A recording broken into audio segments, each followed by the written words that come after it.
तो कहानी के शुरू में हम एक आदमी को देखते हैं जो किसी जगह पर खुदाई कर रहा था, लेकिन उस जगह के बारे में उसे पता नहीं था कि ये जिस जगह पर खुदाई कर रहा था वो हेल यानी जहन्नुम नर्क का दरवाजा था। अब उसने खुदाई करते करते उस रास्ते को खोल दिया था जिसमें से सारी हेल की आत्माएं बाहर आ सकती थी। ये सभी वो आत्माएं थी जिन्हें सजा के तौर पर हेल में भेजा गया था। अब उसने गलती से रास्ता खोल तो दिया था जिस बारे में वो खुद भी कुछ नहीं जानता था। तभी एक बहुत ही ताकतवर आत्मा उस आदमी के जिस्म में आ जाती है और उस पर काबू पा लेती है। अब इसके बाद हमें 1 महीने बाद का सीन दिखाया जाता है जहां दूसरे टाउन में वहां का शेरिफ अपनी बेटी को स्टेशन पर लेने आया था। उसकी बेटी एक लड़के के साथ आई थी जिससे वो शादी करने वाली थी, पर शेरिफ को वो बिल्कुल भी पसंद नहीं था। लेकिन तभी यहाँ पर कुछ गुंडे आकर हमला कर देते हैं। शेरिफ भी उन पर गोलियां चलाता है, पर इसी लड़ाई के दौरान शेरिफ को एक गोली लग जाती है और वो मर जाता है। और जो गुंडे उधर आए थे वहाँ से सब लोगों को पकड़कर अपने साथ ले जाते हैं। अब शेरिफ मरने के बाद सीधा हेवन यानी जन्नत में चला जाता है। ये सीधा RIPD डिपार्टमेंट में आ गया था, रेस्ट इन पीस डिपार्टमेंट में। यहाँ पर आते ही शेरिफ की मुलाकात इधर की हेड से होती है। उस हेड ने शेरिफ की पूरी फाइल पढ़ ली थी, जिसके बाद वो इसको नौकरी देने का कहती है। अब दरअसल बात यहाँ पर ये थी कि उस लड़की ने शेरिफ की फाइल में ये पढ़ा था कि उसने दुनिया में बहुत अच्छे काम किए और लोगों को भी बचाया, इसीलिए तो शेरिफ को सीधा हेवन में भेजा गया था। इधर सिर्फ अच्छी आत्माओं को ही भेजा जाता था। अब हेड शेरिफ को बताती है किसी वजह से जमीन पर 1 महीने पहले हेल का दरवाजा खुल गया था और वहाँ की सारी आत्माएं जमीन पर आ गईं। लोगों के अंदर जाकर उन पर काबू पा लेती हैं, उनको अपने तरीके से चलाती हैं। और तुम्हारा काम ये है कि तुमने दुनिया में दोबारा से जमीन पर जाकर सब आत्माओं को पकड़कर हेल में वापस भेजना है। ये सब बातें सुनकर शेरिफ बहुत खुश होता है। वो भी दोबारा से दुनिया में जाकर अपनी बेटी से मिलना चाहता था और खुशी खुशी हाँ कर देता है। वो इतना खुश था कि कॉन्ट्रैक्ट को भी नहीं पढ़ता और साइन कर देता है। अब इस काम के लिए हेड उसको खास किस्म की गन भी देती है जिनसे वो जमीन पर आने वाली आत्माओं को मार सकता था। वो हेड बताती है कि तुम इस गन को किसी भी आत्मा पर चलाओगे वो सीधा हेल में पहुंच जाएगी। अब जिसके बाद शेरिफ को दुनिया में जमीन पर भेज दिया जाता है। अब वो आते ही वहाँ पर एक लड़की से मिलता है जिसका नाम जेन था, जो इस काम में इसकी साथी थी और इसका साथ देगी। इधर ही टाउन में हम कुछ गुंडों को देखते हैं जो एक बैंक में आकर पैसे तो नहीं लूटते, वो लोगों को पकड़कर अपने साथ ले जा रहे थे। अब शेरिफ भी इधर आकर अपने घर चला जाता है, पर जेन उसको उसकी बेटी से मिलने के लिए रोकती है। वो कहती है तुम्हारी बेटी तुम्हें नहीं पहचानेगी, तुम्हें वापस से दुनिया में आने की इजाजत तो मिली है, पर तुम्हें तुम्हारा अपना जिस्म बल्कि किसी और का जिस्म दिया गया है। अब यहाँ पर हम जेन और शेरिफ का असल चेहरा देख पाते हैं। इन दोनों को 2 औरतों का जिस्म दिया गया था, यानी कि आम इंसानों को ये दोनों नहीं दिखाई देंगे क्योंकि ये मर चुके थे। और अगर तुम अपनी बेटी से प्यार करते हो, अगर तुम उसको सब कुछ सच बता भी दोगे तो वो नहीं समझ पाएगी कि असलियत सच्चाई क्या है। ये सब बातें सुनने के बाद शेरिफ को काफी दुख होता है और वो अपनी कब्र के पास जाकर बैठ जाता है। तभी उधर शेरिफ का दोस्त आता है, ये भी इनको नहीं पहचान पाता। उसे भी ये दोनों 2 औरतें ही नजर आ रही थी। वो इनको बताता है कि शेरिफ की बेटी को कुछ गुंडे पकड़ कर ले गए हैं। अब जल्दी से ये उन गुंडों का पीछा करते हैं। ये वही आदमी थे जिन्होंने बैंक के कुछ लोगों को भी पकड़ा था।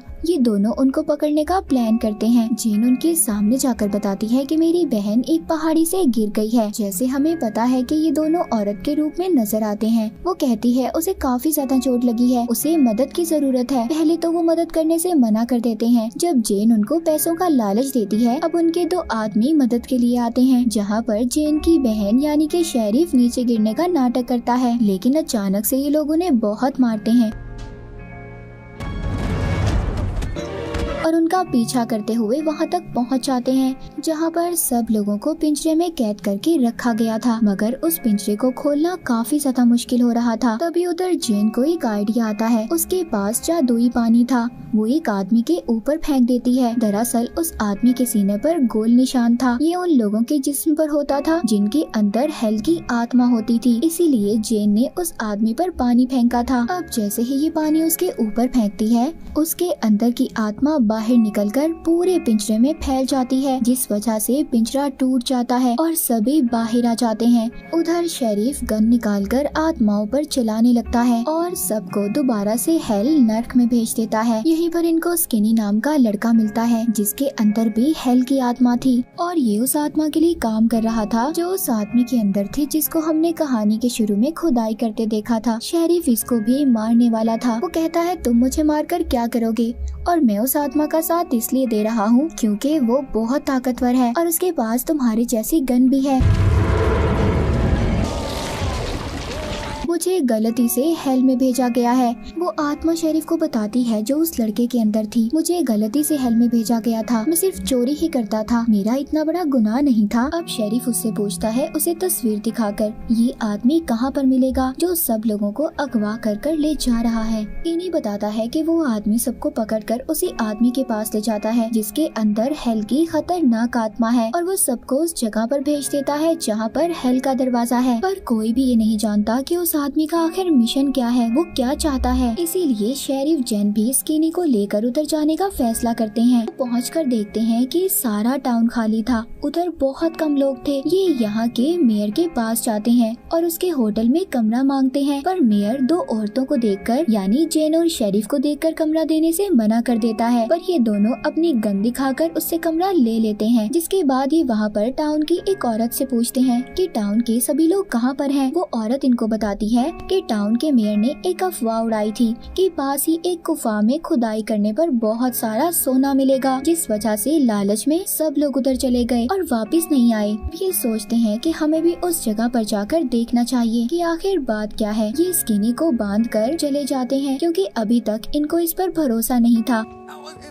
अब जाते हुए रास्ते में इन्हें एक आदमी मिलता है जिसने मास्क लगाया हुआ था। वो बताता है टाउन में हेल का दरवाजा खुलने की वजह से वहाँ की गैस टाउन में फैलती जा रही है। ये आदमी दरअसल यहाँ का मेयर ही था जिसने मास्क लगाया हुआ था। वो कहता है मैं भी उस आदमी के पास गया था, जब से इसने ये मास्क लिया था ये भी उस आदमी के कंट्रोल में था। इसने ही ये अफवाह फैलाई थी कि पूरे टाउन में उधर गुफा में बहुत सोना है। तभी उधर उस आदमी के कुछ लोग आ जाते हैं जिस आदमी के अंदर खतरनाक आत्मा थी। ये सब इनको पकड़कर जेल में बंद कर देते हैं। अब यहाँ पर इनसे एक लड़की मिलने आती है। ये लड़की भी RIPD की एजेंट ही थी, लेकिन ये लड़की वहाँ के हथियारों को चुराकर जमीन पर ही छुपकर रह रही थी। जेन को इस लड़की पर बहुत गुस्सा था क्योंकि इसी की वजह से सारे हथियार उस खतरनाक आत्मा के पास भी थे जो उस आदमी के अंदर थी और यही वजह थी वो सबको हरा रहा था। अब उस लड़की के जाने के बाद जेन बहुत सोचती है। उसको उस आदमी का प्लान समझ आ जाता है। कहती है जब चांद पूरी तरह से लाल हो जाएगा तो वो आत्मा जो उस आदमी के अंदर है हेल के दरवाजे को खत्म कर देना चाहती है ताकि सारी आत्माएं दुनिया में आ जाएं और हेल का रास्ता हमेशा के लिए खुल जाए। और अगर ऐसा हुआ सारी आत्माएं जमीन पर आईं, हर जगह उनका कब्जा होगा और फिर वो खतरनाक आत्माएं राज करेंगी,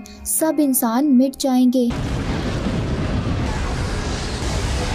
शेरिफ भी सब सुनकर काफी हैरान होता है। तभी यहाँ पर स्किनी आ जाता है और इन दोनों को बचा लेता है और साथ ही एक कागज दिखाता है जिस पर सब लिखा था। जब शेरिफ के गुंडों के हमले में मौत हुई तो स्किनी ने उसे नहीं मारा था। यहाँ पर इस पर इल्जाम था कि इसने शेरिफ पर गोली चलाई थी। वो कहता है मैंने आज तक किसी को नहीं मारा और स्किनी को भी उसी औरत ने छुड़ाया था जिसने इनको मेयर के बारे में बताया था। अब ये सारे प्लान करते हैं कि अंदर कैसे जाना है, मगर जेन यहाँ पर अंदर जाने से मना कर देती है। दरअसल जेन जब इंसान थी यानी जिंदा थी तो इसको सब लोगों ने मिलकर चुड़ैल समझकर जला दिया था। तब से ये बेचारी आग से डरती थी। वो शेरिफ से कहती है कि मेरे पास लड़ने के लिए जादुई पानी है। दरअसल ये पानी इनके गॉड के आंसू थे और उस हेल के रास्ते में इन्होंने ये आंसू डालने थे ताकि इससे हेल का दरवाजा बंद हो जाए। अब वो बोतल वो शेरिफ को दे देती है पर वो लेने से मना कर देता है। कहता है कि नहीं, इसे मैं नहीं लूंगा, तुम्हें खुद ही अंदर आकर लड़ना होगा, अपने डर का सामना करना होगा। अब ये अंदर जाकर उन आत्माओं से लड़ने लगते हैं जो इंसानों के अंदर थी, जिन्होंने इंसानों को अपने कब्जे में लिया हुआ था। शेरिफ स्किनी से कहता है सबको बचाओ और सबको बाहर ले जाओ। पर यहाँ पर वो आदमी इन पर भारी पड़ रहा था क्योंकि उसके अंदर बहुत खतरनाक आत्मा थी। अब यहाँ पर खुद ही अंदर जेन आ जाती है। वो उस जादुई पानी को उस हेल के रास्ते में गिरा देती है, जिससे अब जितनी भी आत्माएं इंसानों के अंदर थी निकलकर उस हेल के रास्ते में चली जाती हैं और वो दरवाजा बंद हो जाता है। पर वो आदमी अभी भी बाहर था जिसके अंदर खतरनाक आत्मा थी जो कहानी के शुरू में देखी थी। वो अब उस आदमी के अंदर से निकलकर अपने असली रूप में इनके सामने आ जाती है और इन पर हमला कर देती है। पर उधर शेरिफ अपनी गन लेकर उसमें बचा हुआ जादुई पानी डालकर उस आत्मा को भी खत्म कर देता है। इन्होंने सब आत्माओं को वापस हेल में भेज दिया था जिस मकसद के लिए ये दुनिया में आए थे। ये दोबारा से टाउन में जाते हैं जो अब लोगों से भरा हुआ था। हर तरफ चहल पहल थी। अब यहाँ का नया मेयर स्किनी को बना दिया जाता है और उस औरत को इसका असिस्टेंट बना दिया जाता है जिसने इसको बचाया था। स्किनी के अंदर जो आत्मा थी कहती है मैं हेल में नहीं जाना चाहती। वो एक अच्छी आत्मा थी, इसीलिए जेन इससे वादा करती है कि वो इसे हेवन में ले जाने की कोशिश करेगी, पर तब तक उसे इधर ही मेयर बनकर यहाँ के लोगों की मदद करनी होगी।